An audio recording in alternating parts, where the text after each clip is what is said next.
দ্বিতীয় বৈকুণ্ঠপুৰীত পৰিণত হ'ল শ্ৰীমন্ত শংকৰদেৱ সংঘৰ অধিৱেশনস্থলী। আৰম্ভ হ'ল শ্ৰীমন্ত শংকৰদেৱ সংঘৰ ৯৩ সংখ্যক অধিৱেশন। ৰঙিয়াৰ মৰাণজান ফয়দা হাতীখোলা পথাৰ শ্ৰীমন্ত শংকৰদেৱ সমন্বয় ক্ষেত্ৰত শুক্ৰবাৰৰ পৰা ৩দিনীয়া বৰ্ণাঢ্য কাৰ্যসূচীৰে আৰম্ভণি হ'ল অধিৱেশনৰ কাৰ্যসূচী। শিবিৰবোৰৰ পৰা ভাহি আহিছে হৰিনামৰ ধ্বনি। উক্ত হৰিনাম ধ্বনিয়ে অধিৱেশনস্থলীত পৰিৱেশত বিলীন কৰিছে। ইফালে কেইবাশ বিঘা ভূমিত মূল মঞ্চ, প্ৰতিনিধি শিবিৰ, কাৰ্যালয়, গ্ৰন্থমেলা, ভোজনালয় আদি নিৰ্মাণ কৰিছে। শুক্ৰবাৰে ৰাতিপুৱাৰে পৰা বিভিন্ন কাৰ্যসূচীৰে আৰম্ভণি হৈছে। অহা ১১ ফেব্ৰুৱাৰী দেওবাৰে সামৰণি পৰিব অধিৱেশনৰ। ইতিমধ্যে আদৰণি সমিতিয়ে প্ৰস্তুত কৰিছে ৩০০ চৌকা, ১০,০০০ ভকত বৈষ্ণৱ একেলগে একে সময়তে খাদ্য গ্ৰহণ কৰিব পৰা ভোজনালয়, ৫০গৰাকী ৰান্ধনী, ১৫০০ যোগালী, ১৫০০ সেৱক সেৱিকা দিনে ৰাতি সেৱা আগবঢ়াবৰ বাবে প্ৰস্তুত।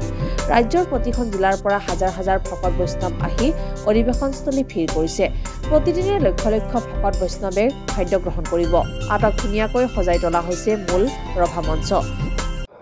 আমাৰ শ্ৰীমন্ত শংকৰদেৱ সংঘৰ ৯৩ সংখ্যক বাৰ্ষিক অধিৱেশন ৰঙিয়া। এই ৰঙিয়া অধিৱেশনখনৰ কাৰণে এয়া কেন্দ্ৰীয় ভঁৰাল। এই কেন্দ্ৰীয় ভঁৰালৰ এই অধমক মোৰ নাম শম্ভুৰাম কলিতা। মই সম্পাদক ৰূপে ইয়াত নিৰ্বাহিত কৰি আছোঁ।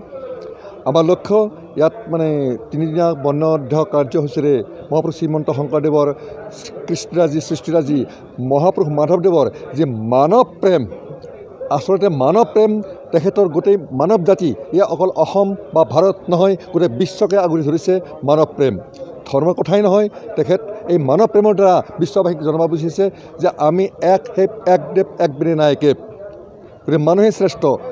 আজি এই অধিৱেশনখন আমাৰ ৰঙিয়াত অতিকৈ সাফল্যমণ্ডিত কৰি তুলিবৰ কাৰণে লক্ষ লক্ষ ভকতক আদৰি আনি আমি তেখেতসকলক শুশ্ৰূষা কৰিবৰ কাৰণে ইয়াত আপুনি দেখিছে আমি ৰঙিয়া জিলাই নিজাববীয়াকৈ খেতি কৰিছোঁ। যি খেতিৰ দ্বাৰা আমাৰ ৰঙালাও, আমাৰ আলু, ওলকবি, বন্ধাকবি আদি খেতি কৰি তাৰ পৰা উৎপাদিত সামগ্ৰীখিনি আমি আজি ইয়াত মহাপ্ৰসাদ ৰূপে তাত আগবঢ়াইছোঁ। আমাৰ প্ৰতিদিন ইয়াত প্ৰায় আজিতো আমি দেখিছোঁ প্ৰায় ১৫,০০০ আই মাতৃ বা বান্ধৱসকলে মহাপ্ৰসাদ লৈছে।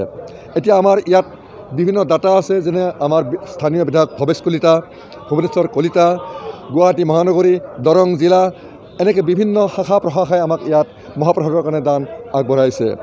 ইয়াত জাষ্ট এক মুহূৰ্তমান আগতে আমাৰ দৈ গাখীৰ আহিছে, ইয়াত চুঙা পিঠা আহিছে, তিল পিঠা আহিছে, লাড়ু আহিছে, বিভিন্ন ধৰণৰ আমাৰ থলুৱা ঘৰুৱা খাদ্যৰে উপচি পৰিছে। যি খাদ্যৰ দ্বাৰা আমি আমাৰ ইয়াত যিসকল আই মাতৃ বাপ বান্ধৱ ইয়াত আহিব, শিবিৰত থাকিব, আটাইকে আমি শুশ্ৰূষা কৰিব পৰা যথেষ্ট আমাৰ খাদ্য সামগ্ৰী ইয়াত উপস্থিত হৈছে।